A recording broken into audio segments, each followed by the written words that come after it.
The scorching summer sun beat down on Blake Mason's bloodied face as he stared up at the barrel of the six-shooter pointed squarely between his eyes. His own brother, Jeremiah, stood on the other end of that gun, a cold expression hardening his once familiar features. "Why?" Blake managed to croak through his split lip, dust from the Arizona Territory swirling around them. $1,500 is why, Jeremiah replied flatly, pocketing the wanted poster with Blake's face on it. "Nothing personal, little brother, just business." It was 1876, and in the unforgiving landscape of the American frontier, brotherhood apparently had a price. Cassidy Winters never planned to set foot in Rattlesnake Gulch. The small mining town nestled in the foothills of the Superstition Mountains had a reputation that preceded it: lawlessness, greed, and desperation. Yet here she stood on the rickety platform of the stagecoach stop, clutching her worn leather satchel and a piece of paper containing an address she hoped would lead her to answers. The journey from Boston had been arduous, filled with danger and discomfort, but nothing compared to what awaited her. Her father's dying words had sent her west with nothing but a name and a promise. "Find Blake Mason. He's the only one who knows the truth." Cassidy adjusted her simple blue dress, smoothing down wrinkles from the long journey. At 22, she had never imagined herself alone in such a place, but circumstances had forced her hand. Her father's business partners had stripped away their fortune after his death, leaving her with nothing but questions about how their comfortable life had unraveled so suddenly. The main street of Rattlesnake Gulch stretched before her, a dusty thoroughfare lined with saloons, a general store, and various other establishments of questionable repute. Men in dusty clothes and worn hats cast curious glances her way, some tipping their hats, others staring openly at the newcomer. Cassidy straightened her shoulders and made her way toward the sheriff's office, the only place she could think to begin her search. The wooden building sat at the end of the street, its weathered sign swinging slightly in the hot breeze. Sheriff Walter Thompson looked up from his desk as the door creaked open, revealing a young woman who stood out like a wildflower in a desert. Her auburn hair was neatly pinned beneath a modest hat, and her posture spoke of an Eastern upbringing. "What can I do for you, miss?" he asked, pushing aside the wanted posters he'd been sorting. "I'm looking for a man named Blake Mason," Cassidy said, her voice steady despite her nerves. "I was told I might find him here." The sheriff's expression shifted, a mixture of surprise and suspicion crossing his weathered face. "Blake Mason. Now there's a name I haven't heard spoken openly in some time." He leaned back in his chair, studying her. "Mind telling me what business a proper lady like yourself has with an outlaw?" "Outlaw?" Cassidy's heart sank. Her father had never mentioned this detail. "There must be some mistake. The man I'm looking for was my father's business associate." Sheriff Thompson let out a low whistle. "I don't know what your father told you, miss, but Blake Mason is wanted for the robbery of the Pima County Bank 6 months back. 3 men dead, including a teller who was just a boy." He reached into a drawer and pulled out a wanted poster, sliding it across the desk. Cassidy stared down at the face on the poster. A handsome man with sharp features and intense eyes gazed back at her, wanted emblazoned across the top of the paper. The reward was substantial: $1,500 for Blake Mason, dead or alive. I don't understand," she whispered, her fingers tracing the edges of the poster. "My father trusted this man." "Your father might have been deceived," the sheriff said, not unkindly. "Blake Mason has a way with words and charm to spare, but he's dangerous, miss. Whatever you came looking for, I suggest you forget it and take the next stage back east." Cassidy folded the poster and tucked it into her pocket. "Thank you for your time, Sheriff," she said, turning toward the door, but she had no intention of leaving. Her father's last request would not go unfulfilled, outlaw or not. Outside, the afternoon heat had intensified. Cassidy made her way to the only hotel in town, a two-story building that had seen better days. She needed time to think, to formulate a plan.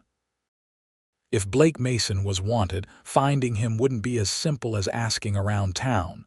The hotel clerk, a thin man with spectacles perched on his nose, barely looked up as she requested a room. $2 a night, includes breakfast, dinner's extra. How long will you be staying, miss? He asked as he handed over a heavy iron key. I'm not certain, Cassidy replied. A few days at least. Not much for a young lady to do in Rattlesnake Gulch, he commented, unless you're looking for work at the Golden Nugget. He nodded toward the saloon across the street, a smirk playing at his lips. Cassidy fixed him with a cold stare. I'm here on family business. Her room was small but clean, with a narrow bed, a washstand, and a small window overlooking the main street. Cassidy set her satchel down and sank onto the bed, exhaustion from her journey finally catching up to her. But her mind wouldn't let her rest, turning over the revelation that the man she sought was a wanted criminal. What connection could her respectable banker father have had with an outlaw? And why, with his dying breath, would he send her to find such a man? As evening fell, Cassidy ventured downstairs to the hotel's small dining room. A few travelers and locals sat at scattered tables, the conversations hushed but the atmosphere tense with unspoken stories and secrets. She ordered a simple meal and ate in silence, observing the comings and goings. Two men at a nearby table caught her attention not because they were particularly loud or boisterous, but because of the way they spoke in hushed tones, glancing around occasionally as if to ensure they weren't being overheard. Heard they took him to Yuma, one said, a burly man with a thick beard. His own brother turned him in for the bounty. Cold-blooded, the other replied, shaking his head. Mason always said Jeremiah would sell his soul for $1. Guess he was right. Cassidy's fork froze halfway to her mouth. They were talking about Blake Mason. She lowered her hand slowly, straining to catch more of their conversation. 1,500 is a mighty tempting sum, the bearded man continued, but to turn on your own blood, that's something else entirely. Word is the trial's set for next week. They're making an example of him. Too many bank robberies in the territory lately. Cassidy's mind raced. Yuma, they'd taken Blake Mason to the territorial prison at Yuma. It was notorious, a hellish place where few survived their sentences. If she wanted to find him, that's where she needed to go. But what then? How could a woman alone help a convicted outlaw? And more importantly, why should she risk everything for a man she'd never met, one connected to her father through mysterious circumstances? The answer lay in her father's final moments, the desperation in his eyes as he pressed a small key into her palm along with Blake's name. He knows where it is, her father had whispered. He's the only one who can make this right. The next morning, Cassidy approached the stagecoach office, determination set in her features.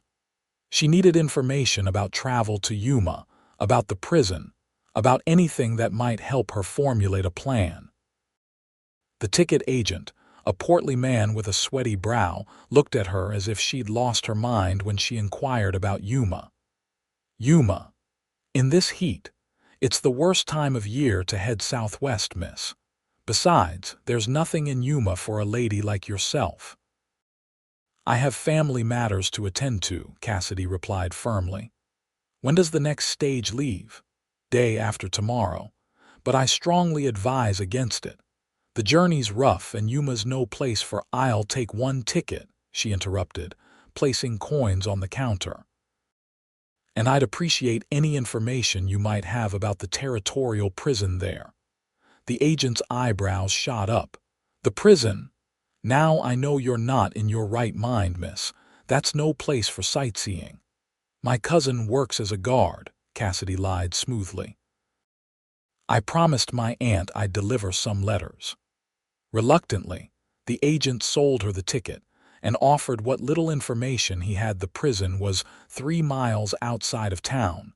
Visitors were rarely permitted, and the conditions were harsh beyond imagination. With 2 days before her departure, Cassidy set about gathering more information and supplies for her journey. At the general store, she purchased practical items: a canteen, a small knife she could hide in her boot, hardtack, and dried meat for the journey. The shopkeeper's wife, a kindly woman named Martha, seemed concerned about Cassidy's planned journey. "Yuma's no place for a woman alone," she cautioned, echoing the ticket agent's sentiment. "Especially not with what's going on at the prison lately." "What do you mean?" Cassidy asked, trying to sound casual. Martha glanced around and lowered her voice. "They brought in that bank robber Blake Mason under heavy guard. My brother-in-law works for the prison transport. Says they're rushing the trial because they're afraid his gang might try to break him out." Cassidy's heart quickened. "Is he that dangerous?" "They say he's killed 6 men," Martha replied, though she looked skeptical. "Though between you and me, some say he was framed for that bank job, that it was his brother Jeremiah who masterminded it and let Blake take the fall." "His own brother betrayed him?" Cassidy asked, genuinely shocked despite having overheard similar information the night before. Martha nodded. "Family can be the cruelest betrayers of all. Jeremiah collected the bounty and disappeared north, they say. Blake went without a fight when they caught him, which some find mighty strange for a supposedly hardened killer." This new information turned over in Cassidy's mind as she finished her shopping. The story was becoming more complicated and more intriguing. If Blake Mason had been framed, perhaps her father had known this. Perhaps that was why he'd sent her to find him. That night, unable to sleep, Cassidy pulled out her father's pocket watch, the only valuable she'd managed to keep after his creditors took everything else. Inside was a small photograph of her parents on their wedding day, both smiling, full of hope for the future. "What were you involved in, Father?" she whispered to the image. "And how does Blake Mason fit into it all?" The next day, Cassidy visited the telegraph office and sent a message to her father's former clerk, Richard, the only person from her past she still trusted. She asked him to look through any remaining papers of her father's for mentions of Blake Mason, and to send any information to the Yuma post office. As she stepped out of the telegraph office, a commotion down the street caught her attention. A crowd had gathered outside the saloon, voices raised in anger and excitement. Cassidy moved closer, staying on the edges of the crowd. "Jeremiah Mason," a man shouted above the din. Bold as brass, walking into Prescott like he owned the place. "Sheriff there recognized him from descriptions right away. They got him in custody," someone asked. "Nah, he shot his way out, killed a deputy. They're saying he's headed this way, probably to finish what he started with his brother." Cassidy's blood ran cold. Jeremiah Mason was coming here, to Rattlesnake Gulch. The man who had betrayed his own brother for money was now on the run himself. She hurried back to her hotel room, her mind racing. This complicated matters significantly. If Jeremiah was indeed heading this way, it could mean trouble for anyone asking questions about Blake Mason. She needed to accelerate her plans. That evening, Cassidy donned her simplest dress and made her way to the Golden Nugget Saloon. If there was one place to gather information in a town like this, it would be where men drank and loosened their tongues. The saloon was crowded, filled with miners, cowboys, and drifters. Smoke hung thick in the air, and the tinny sound of a piano competed with raucous laughter and conversation. Cassidy felt eyes on her as she entered. A proper lady in such an establishment was a rare sight. She approached the bar, where a heavy-set man with mutton chop whiskers raised an eyebrow at her. "I'm looking for information," she said quietly, sliding a silver dollar across the polished wood.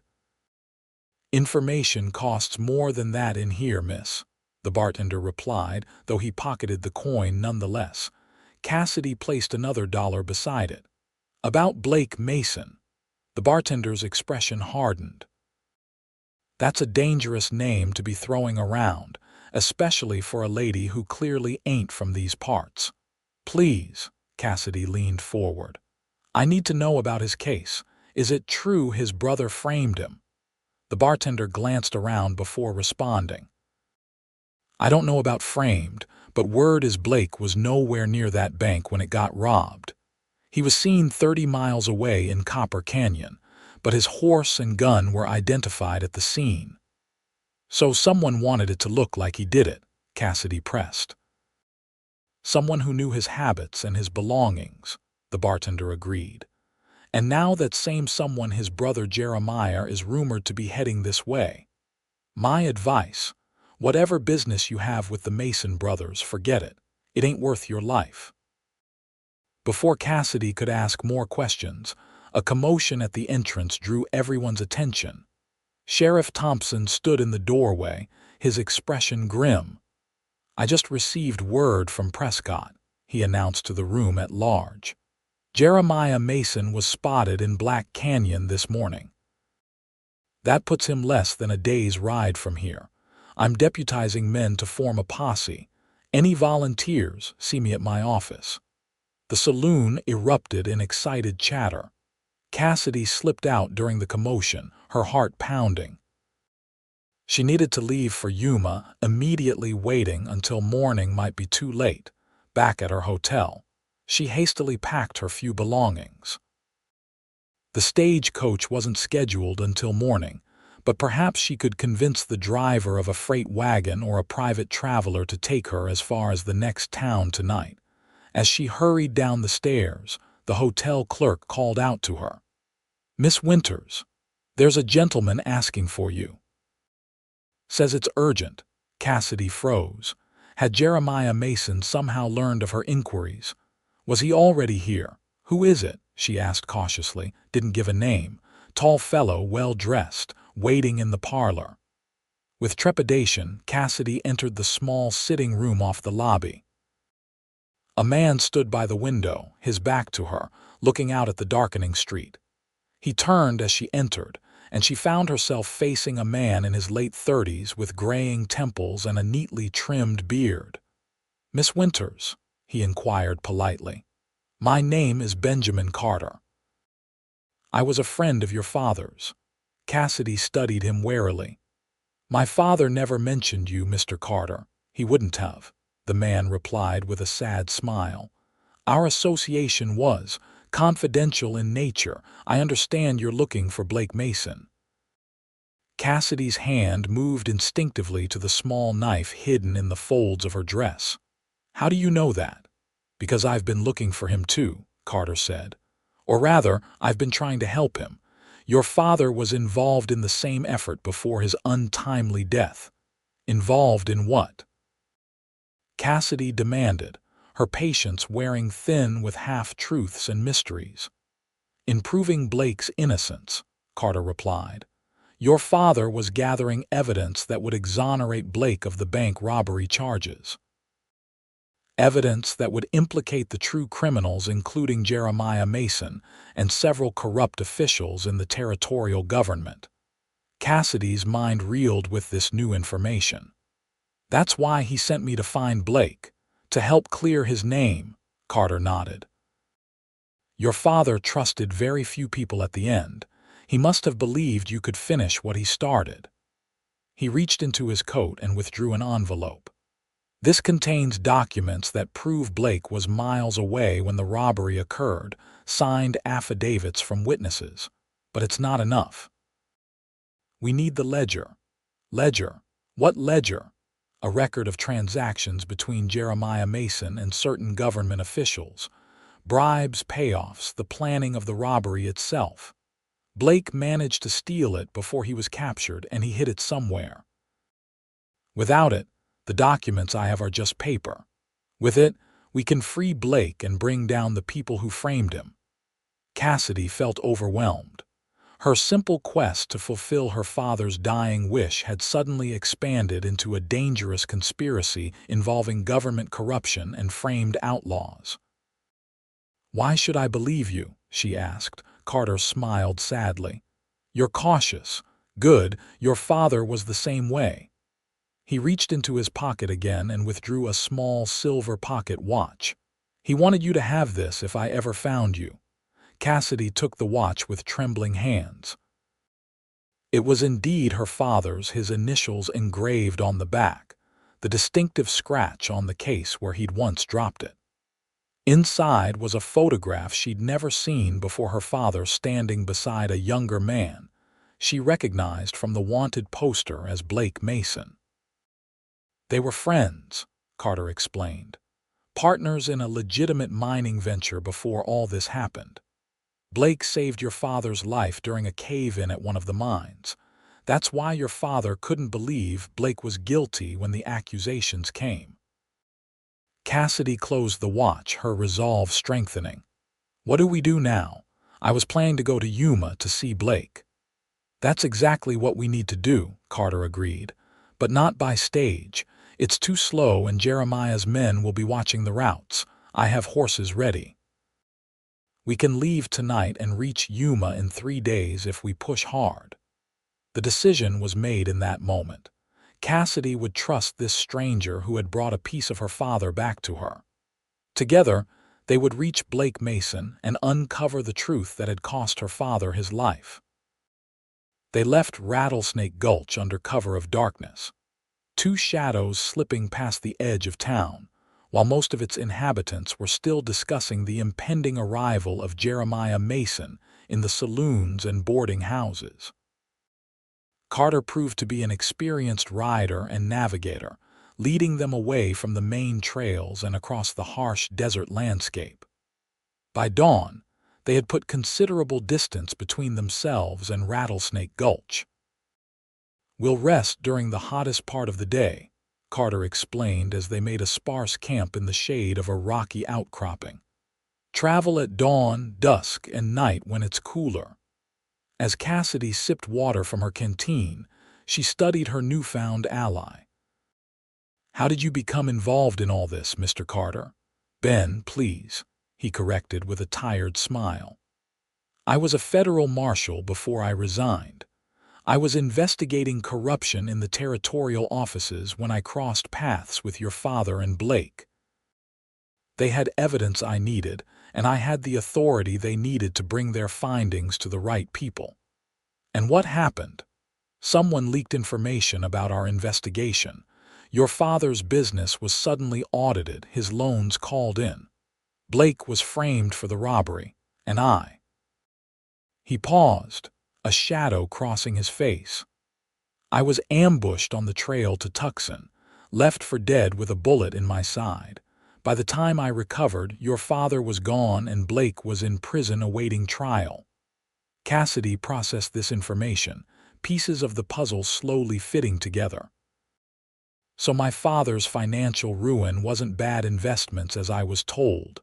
"No," Carter confirmed. "It was retaliation, punishment for getting too close to the truth." "And what is the truth exactly? Who's behind all this?" Carter's expression darkened. "A man named William Forsyth.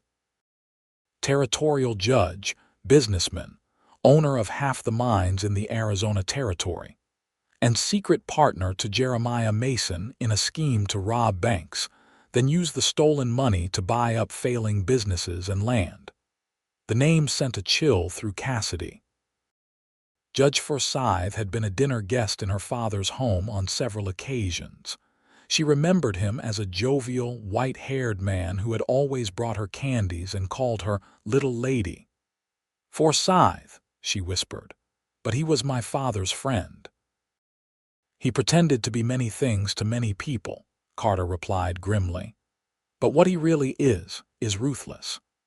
The bank robberies served two purposes. They provided capital for his business ventures, and they terrorized smaller banks into selling to his banking consortium for protection.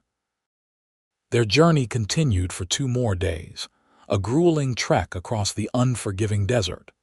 Cassidy's skin burned despite the scarf she wore to protect her face, and her muscles ached from hours in the saddle. But her determination never wavered. On the morning of the 3rd day, they crested a hill to see Yuma in the distance, the prison standing stark and imposing on a bluff overlooking the Colorado River. "How do we get in to see him?"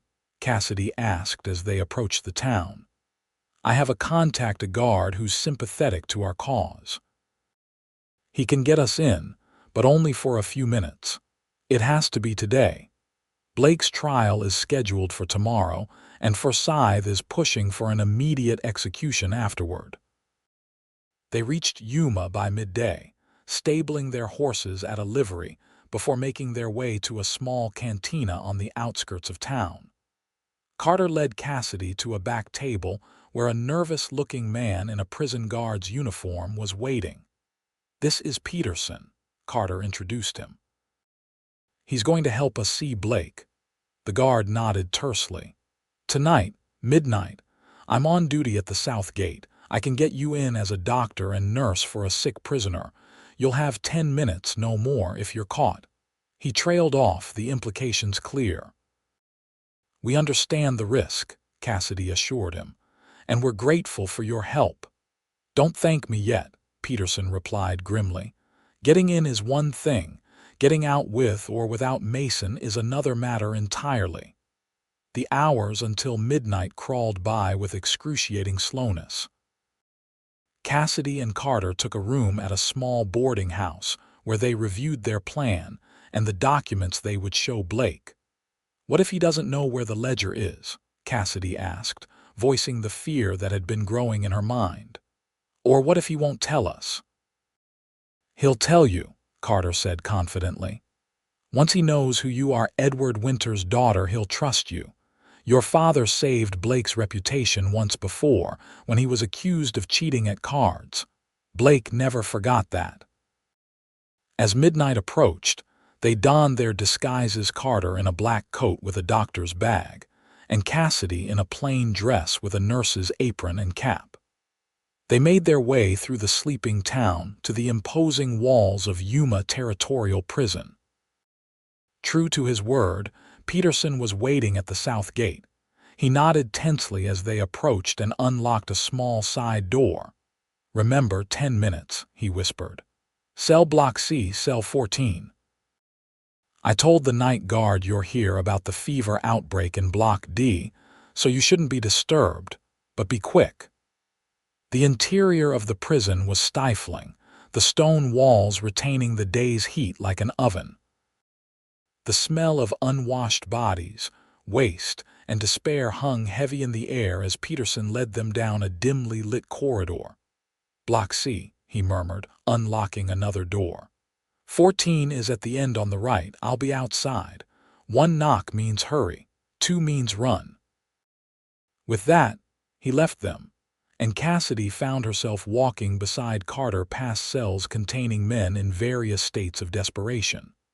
Some slept, others watched their passage with dull eyes, and a few called out crude remarks that Cassidy forced herself to ignore. Cell 14 was at the far end, as promised. Unlike the other cells which held multiple prisoners, this one contained a solitary figure. Blake Mason sat on a narrow cot, his back against the wall, eyes closed. He looked thinner than his wanted poster, his face more gaunt, but there was no mistaking his identity. "Mason," Carter whispered urgently. "Blake, wake up. It's Ben Carter." Blake's eyes snapped open, alert instantly in the way of men accustomed to danger. He moved to the bars, recognition dawning on his face. "Carter, I thought you were dead," he said, his voice hoarse but strong. "Nearly was," Carter replied. "I've brought someone with me. Edward Winters' daughter, Cassidy." Blake's gaze shifted to Cassidy, surprise and something like reverence crossing his features. Edward's girl. He used to talk about you all the time. His expression clouded. I was sorry to hear of his passing. He was a good man, one of the few I've known. My father sent me to find you, Cassidy said, stepping closer to the bars. With his dying breath, he told me you were the only one who could make things right.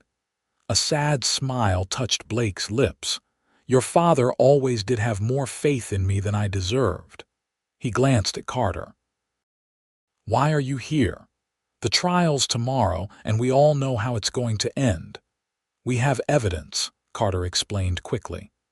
Affidavits proving you were in Copper Canyon the day of the robbery, but we need the ledger, Blake.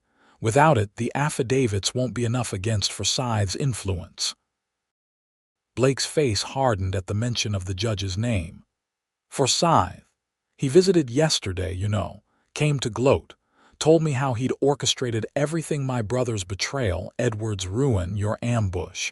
He's confident nothing can touch him now. He's wrong, Cassidy interjected fiercely. We can bring him down, but we need that ledger. Please, Mr. Mason, tell us where it is. Blake studied her for a long moment as if measuring her resolve. Finally, he sighed. It's not that simple. The ledger's hidden, yes, but not somewhere you can just ride to and dig up.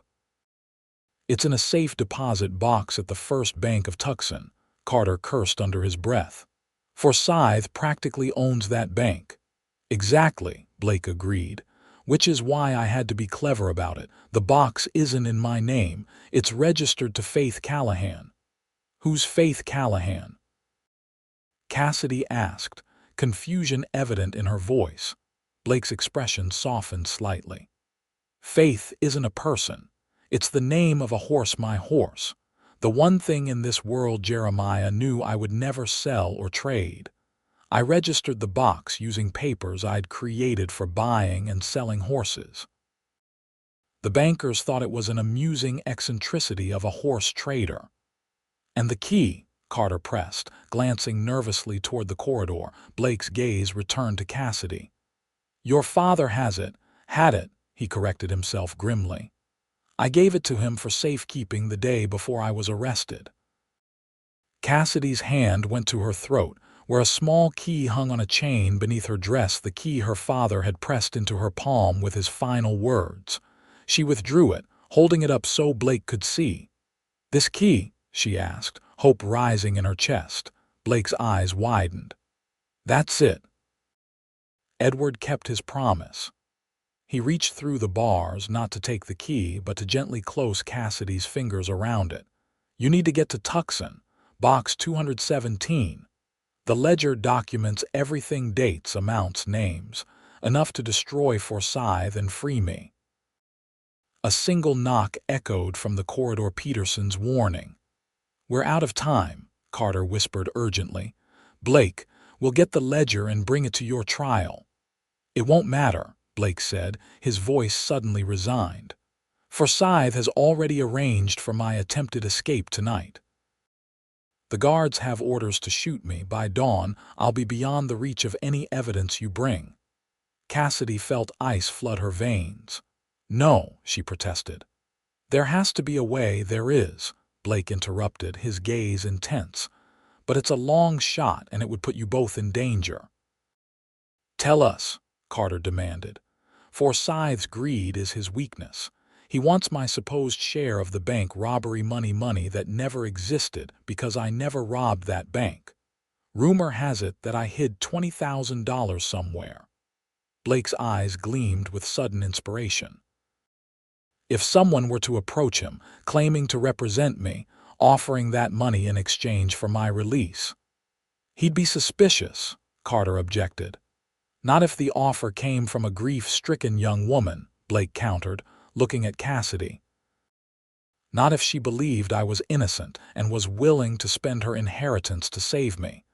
Cassidy understood immediately. You want me to bribe Judge Forsythe. I want you to make him believe you're bribing him, Blake corrected. Long enough to delay my execution until you can get to Tucson and back with the ledger. Two knocks sounded Peterson's signal to run. "We have to go," Carter urged, taking Cassidy's arm. "I'll do it," Cassidy promised Blake as Carter pulled her away. "I'll convince Forsyth." Blake's reply followed them down the corridor. "Faith, Cassidy, that's what will save me, not money. Faith." They slipped out of the prison the way they had come in, Peterson locking the gate behind them with shaking hands. "Something's wrong," he whispered urgently. "Extra guards were just called in. I think they're moving up the execution," Carter cursed. "How soon?" "Dawn," Peterson replied grimly. "That gives you about 5 hours." Cassidy's mind raced. There was no time to get to Tucson and back. Their only hope was to convince Forsyth to delay the execution. "Where does Forsyth stay when he's in Yuma?" she demanded. "The Territorial Hotel," Peterson answered. "Best rooms in town." "I need to see him," Cassidy declared. "Now." Carter looked at her as if she'd lost her mind. "It's the middle of the night, and he'd recognize me instantly." "But he doesn't know me," Cassidy pointed out, "and a desperate young woman seeking an audience wouldn't seem unusual to a man of his reputation." Carter hesitated, then nodded reluctantly. "It's risky, but it's our only chance. I'll come with you as far as the hotel, but you'll have to go in alone." They hurried through the darkened streets, the weight of Blake's life heavy on their shoulders. The Territorial Hotel stood at the center of town, a 3-story building that represented the height of luxury in the frontier town. A sleepy clerk looked up in surprise as Cassidy burst in, her nurse's disguise discarded to reveal the fine dress she wore beneath. "I need to see Judge Forsyth immediately," she declared, infusing her voice with desperate urgency. "It's a matter of life and death." The clerk sputtered protests about the late hour, but Cassidy pressed a silver dollar into his palm. "Please," she insisted, "tell him it's regarding Blake Mason. He'll want to hear what I have to say." Reluctantly, the clerk disappeared up the stairs. Minutes that felt like hours passed before he returned, nodding toward the staircase. "Second floor, room 203. He'll see you, but he ain't happy about being woken up." Cassidy climbed the stairs, her heart pounding in her chest. This performance had to be perfect. A man's life and justice for her father depended on it. Judge William Forsyth answered the door in a silk dressing gown, his white hair disheveled from sleep but his eyes sharp with suspicion and curiosity. "You have information about Mason?" he demanded without preamble. "May I come in, Judge Forsyth?" Cassidy asked, adopting a tone of deference. "What I have to say is delicate in nature." The judge stepped aside, allowing her to enter the well-appointed room. A single lamp burned on a side table, casting long shadows. "Who are you, young lady, and what's so urgent it couldn't wait until morning?"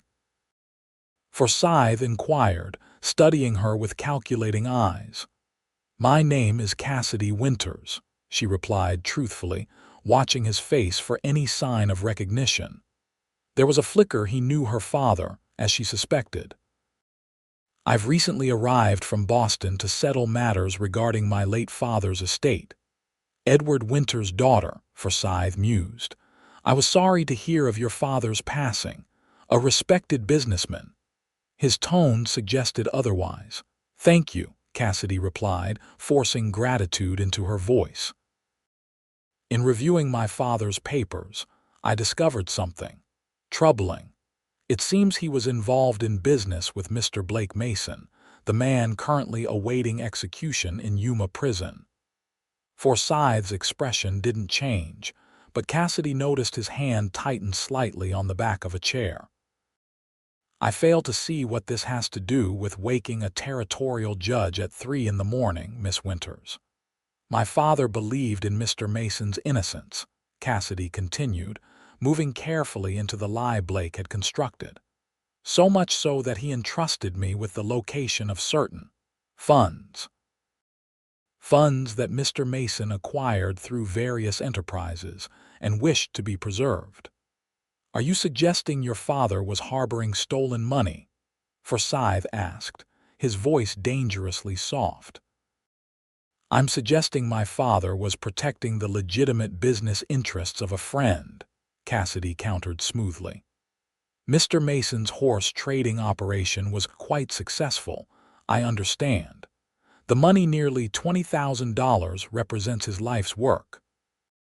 Forsyth's eyes gleamed with barely concealed greed, exactly as Blake had predicted. And why are you telling me this, Miss Winters? Cassidy took a deep breath. Because I believe in Mr. Mason's innocence as my father did.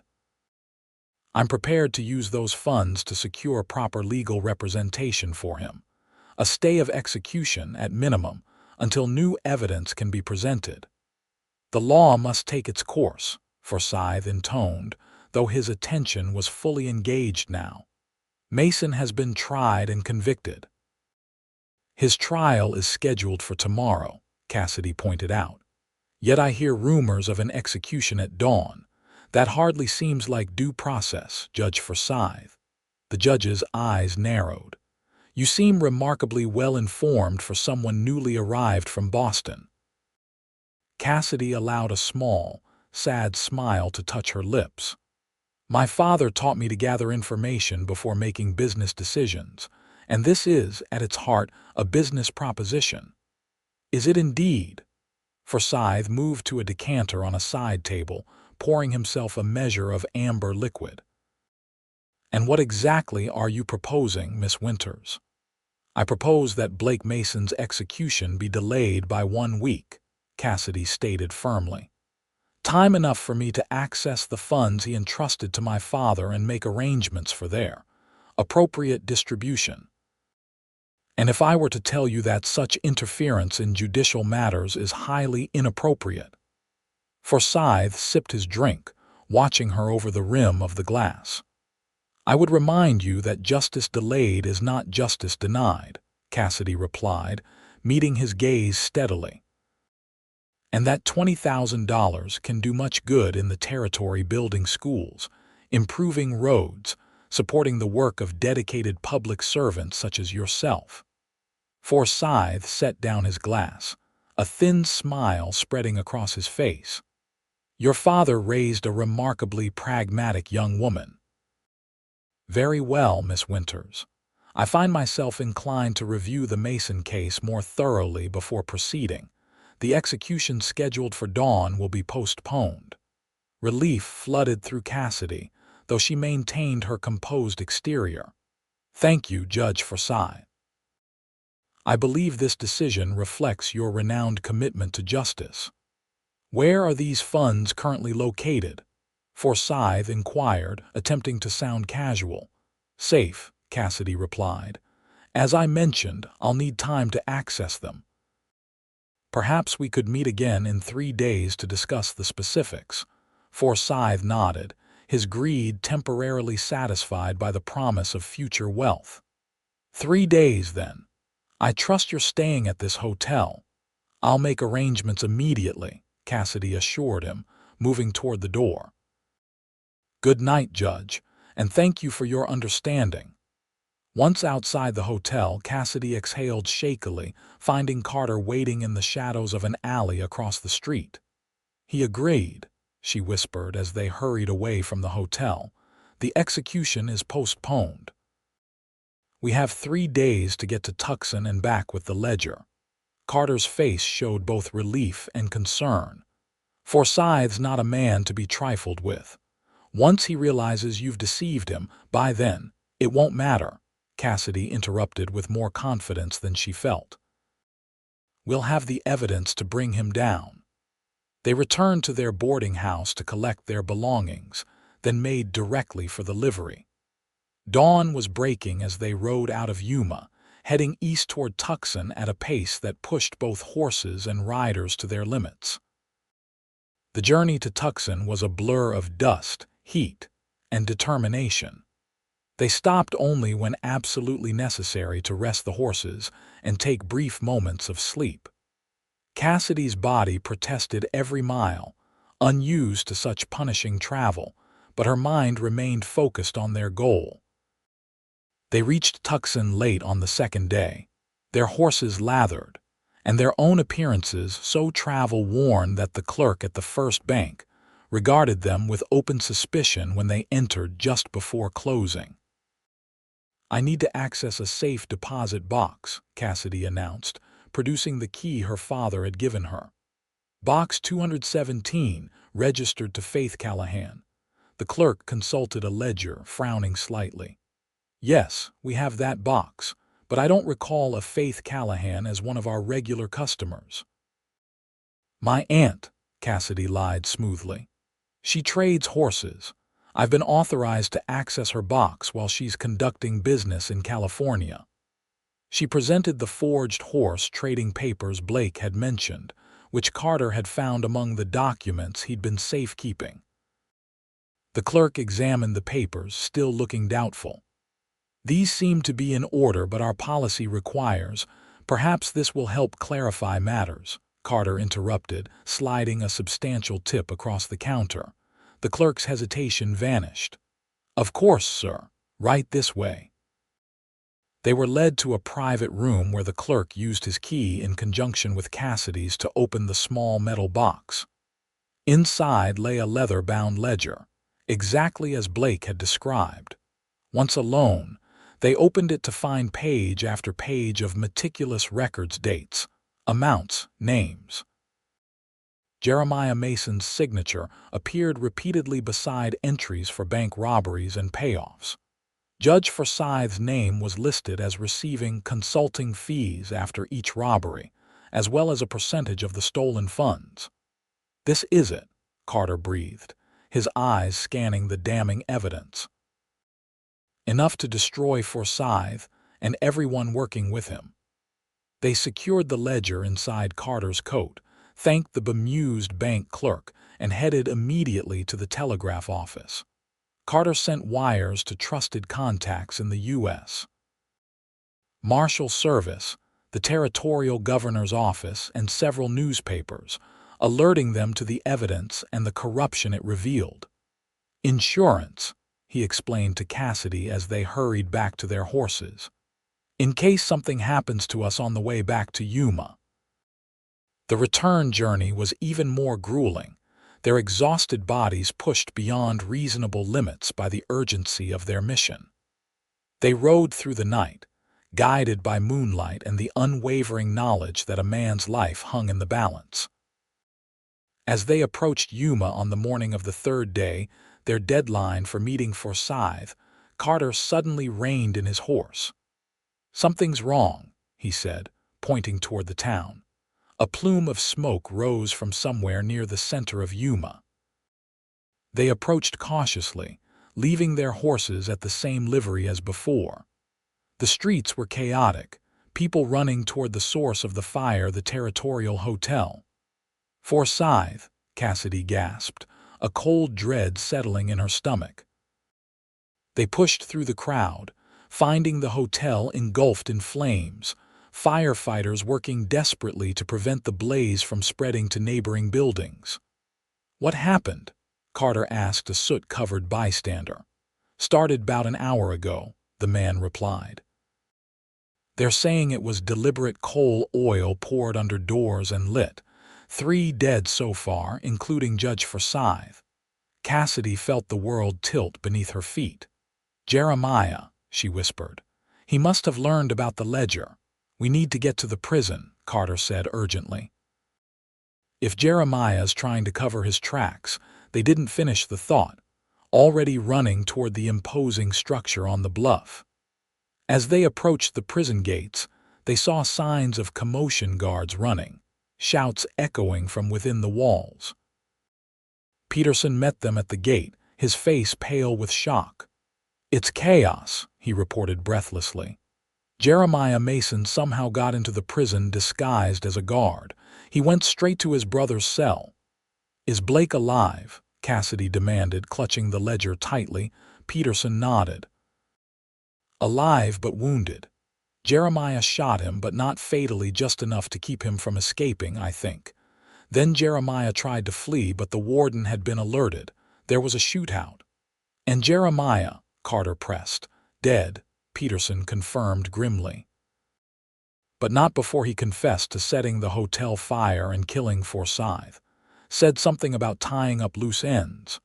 Relief and horror mingled in Cassidy's chest. "We need to see Blake. We have the evidence to clear him." Peterson hesitated.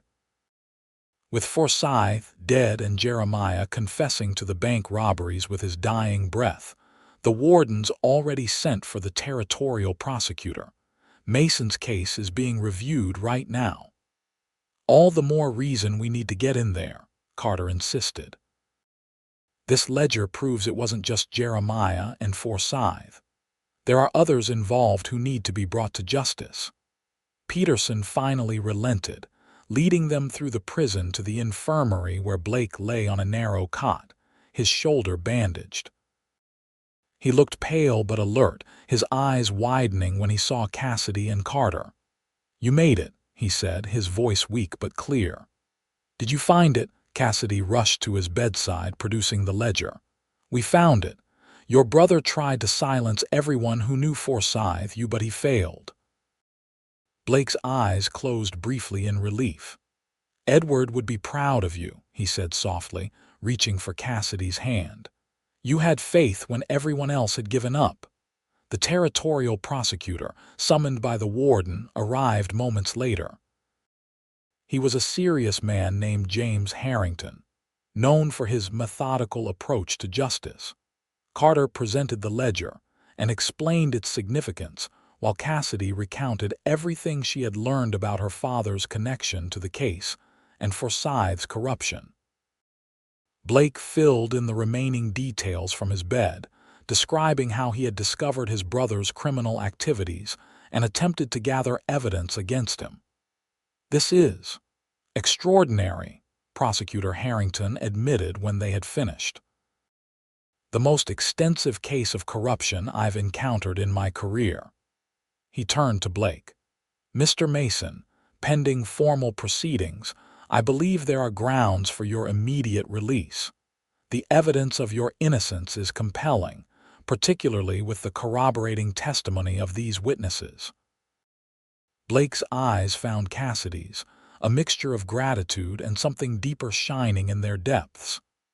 "I owe you my life," he said simply. "You owed my father your loyalty," she replied. "Consider the debt paid."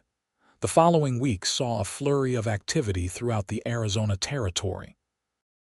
Based on the evidence in the ledger, dozens of arrests were made corrupt officials, bank employees who had facilitated the robberies, even the sheriff of Rattlesnake Gulch, who had been on Jeremiah's payroll. Blake's formal exoneration came 3 weeks after the dramatic events at Yuma Prison. His name was cleared publicly, his property restored, and a formal apology issued by the territorial government.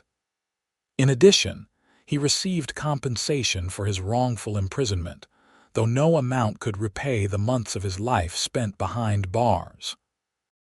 During those weeks, Cassidy had remained in Yuma, assisting the prosecution with their case and visiting Blake daily as he recovered from his wound.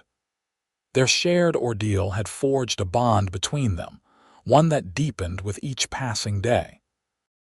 On the day of his release, Blake stood outside the prison gates, breathing the free air deeply.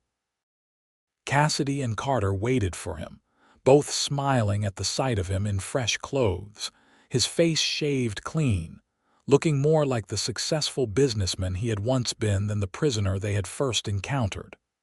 "What will you do now?" Carter asked as they walked toward town. Blake glanced at Cassidy before answering. "First, I'll help finish what Edward started, making sure all of Forsyth's corrupt network is brought to justice. After that," he hesitated, "I still have my horse ranch outside of Copper Canyon. It needs rebuilding, but the land is good." "I should return to Boston," Cassidy said, though the words felt hollow even as she spoke them. "There's nothing for me there anymore, but it's the only home I've known." Blake stopped walking, turning to face her directly. "Stay," he said simply, "not just for the trials or the testimony." Stay because I want you to see what your faith has built. Stay because I—" He faltered, uncharacteristically hesitant. "Because I've come to care for you, Cassidy Winters, in a way I never expected to care for anyone again." Cassidy felt warmth spread through her chest, a sensation she had begun to recognize whenever Blake looked at her with those intense eyes. "I barely know you," she protested weakly. "You know the most important parts," he countered. "You know I was innocent.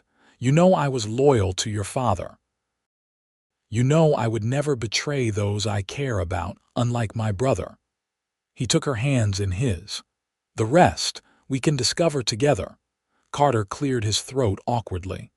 "I think I'll go arrange our transportation to Tucson for the first round of trials," he said, tactfully leaving them alone.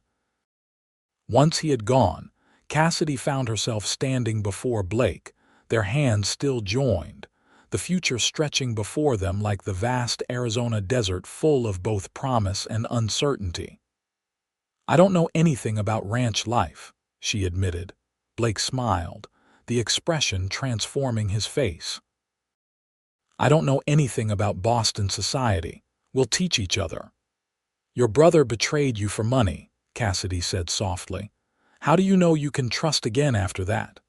"Because you bought me back with something far more valuable than money," Blake replied, his voice husky with emotion. "You bought me back with faith in justice, faith in the truth." His hand gently touched her cheek.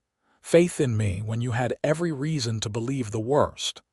In that moment, standing in the dusty street of Yuma with the prison looming in the distance behind them, Cassidy made her choice. She leaned forward and pressed her lips to his, a kiss that sealed a promise between them. When they parted, Blake's eyes shone with a light that had nothing to do with the harsh Arizona sun. "Is that a yes?" he asked, a smile playing at his lips. "It's a yes," Cassidy confirmed. "I'll stay not just for the trials, but for what comes after." "And what comes after may be the greatest adventure of all," Blake said, taking her hand as they continued walking toward their future. 3 months later, the last of the trials concluded with convictions for all of Forsyth's remaining associates. Blake testified at each one, his clear accounts of the corruption he had witnessed helping to secure justice for the victims of the bank robberies and for his own wrongful imprisonment. Cassidy stood by his side throughout, her own testimony about Judge Forsyth's attempted bribery adding weight to the prosecution's case. Together, they watched as the corrupt network that had caused so much suffering was dismantled piece by piece. With justice finally served, they traveled to Copper Canyon, where Blake's horse ranch awaited restoration. The land was beautiful rolling hills dotted with juniper trees, a clear stream running through the property, and distant mountains providing a majestic backdrop. The ranch house had fallen into disrepair during Blake's imprisonment, but the structure was sound. Together, they set about making it a home again, Cassidy applying her Eastern practicality to Western challenges with determination and occasional humor.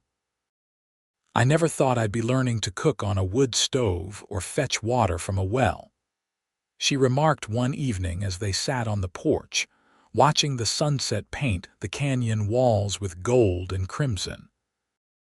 "And I never thought I'd be explaining the finer points of horse breeding to a Boston banker's daughter," Blake replied with a chuckle.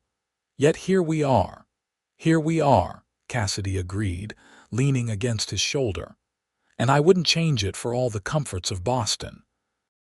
As the ranch gradually returned to life, so too did Blake's horse trading business. His reputation for fair dealing and quality animals had not been entirely destroyed by the false accusations, and old customers began to return.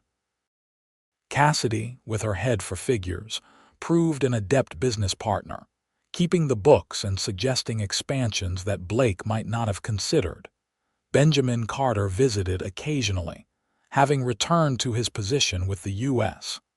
Marshals thanks to his role in exposing the corruption.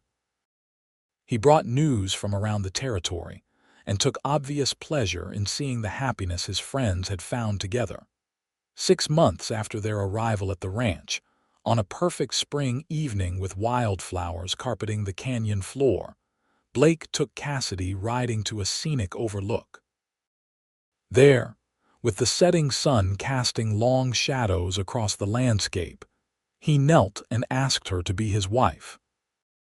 Cassidy, who had once thought her future would be confined to Boston drawing rooms and society functions, looked out across the wild, beautiful land that had become her home and at the man who had become her heart.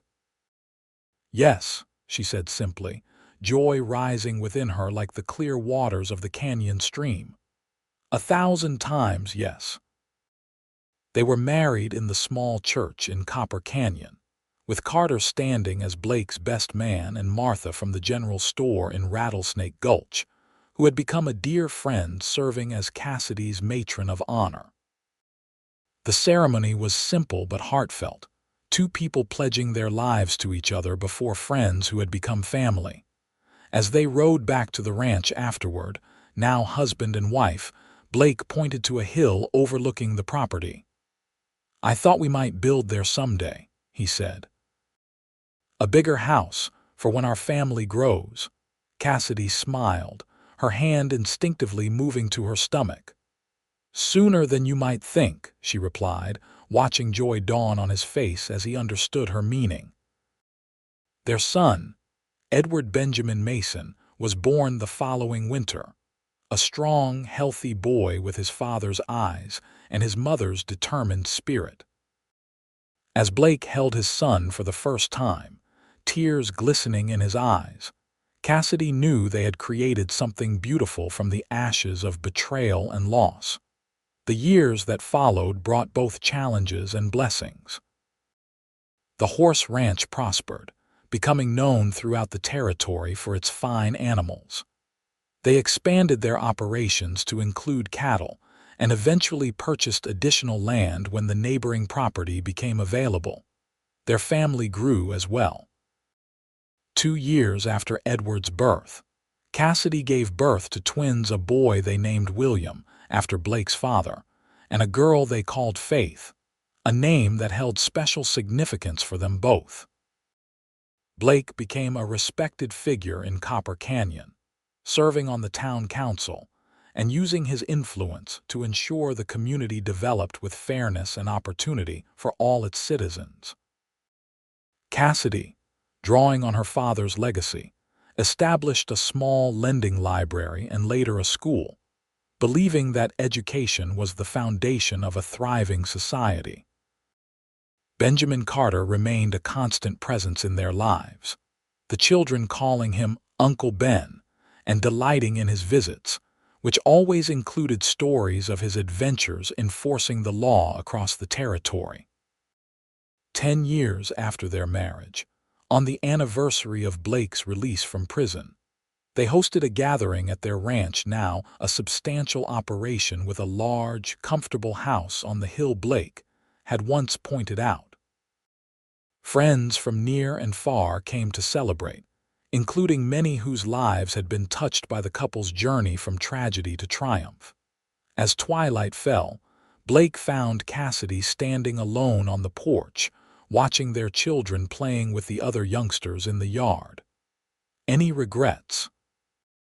he asked softly, slipping an arm around her waist. Cassidy leaned into his embrace, considering the question.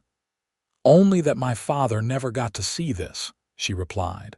"He would have loved watching the children grow, seeing what we've built here." "He sees," Blake said with quiet conviction. "And I think he would be proud of the daughter who had faith when everything seemed hopeless, the daughter who believed in truth and justice enough to risk everything." Cassidy turned in his arms, looking up at the face that had become as familiar and beloved as her own reflection. "My father sent me to find you with his dying breath," she said. "But I think he knew all along I would find more than just the truth." "What did you find?" Blake asked, though his eyes suggested he already knew the answer. "Home," Cassidy replied simply, rising on tiptoes to kiss him. I found home. As night fell over Copper Canyon, stars appearing in the vast Arizona sky like diamonds scattered across black velvet, the Mason family gathered around their hearth. Blake and Cassidy, surrounded by their children, friends, and the life they had built together, knew that the greatest treasures were not the material possessions they had accumulated or even the respected position they now held in the community. The true treasure was the faith they had placed in each other, a faith that had overcome betrayal, prison bars, and the schemes of corrupt men. A faith that had transformed two strangers from different worlds into partners, lovers, and family. A faith that had built a legacy of truth, justice, and love that would endure long after their own story became part of the rich tapestry of tales from the American frontier. In the soft glow of the firelight, Blake raised a glass in a toast. "To faith," he said, his eyes finding Cassidy's across the room. "The force that freed me, the power that brought us together, and the foundation on which we've built our lives." "To faith," echoed the gathered friends and family, unaware of all the layers of meaning behind those simple words. Cassidy's eyes shone with tears of joy as she raised her own glass. In a world where a brother could sell out his own blood for money, she had discovered the transformative power of believing in someone. And Blake, who had lost everything to his brother's betrayal, had found that one person's unwavering faith could restore not just his freedom, but his ability to trust and love again. As the celebration continued around them, Blake and Cassidy shared a private smile, secure in the knowledge that what money had torn apart, faith had made whole again, and in doing so, had created something far more precious than either of them could have imagined. That fateful day in Rattlesnake Gulch, when a determined young woman from Boston had set out to find an imprisoned cowboy on her father's final request.